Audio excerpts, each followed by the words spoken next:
আমার ছোট্ট সোনা বন্ধুরা, কেমন আছো তোমরা? খুব বৃষ্টি, তাই না? খুব অসুবিধা হচ্ছে খেলাধুলা করতে।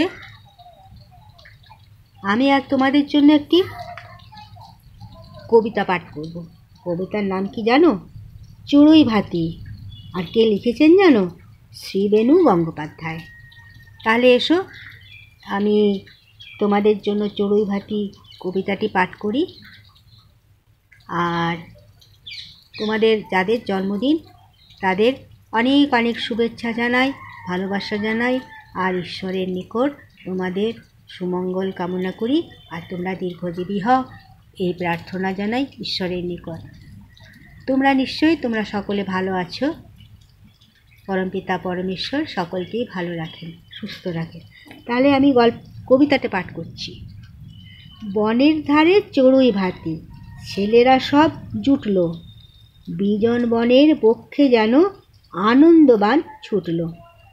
বালতি করে জল আনে কেউ, বাড়ছে বা কেউ বাটনা, কেউ বা কাকে চেঁচিয়ে বলে ডালটা গাছের কাট না।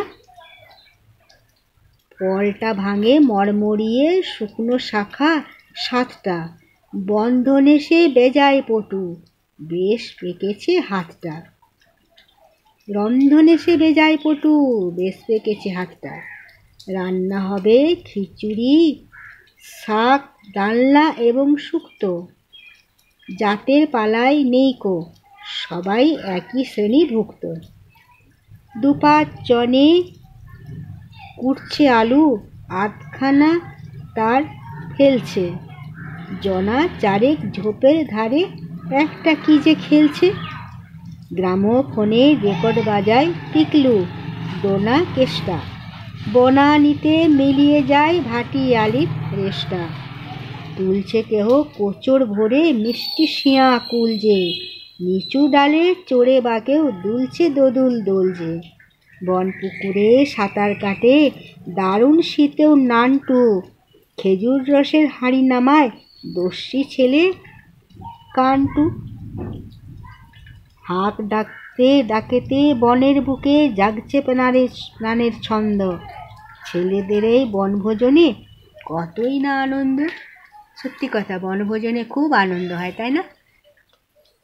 তাহলে বন্ধুরা, আমি আজ এখানেই পাঠের বিরাম দিলাম।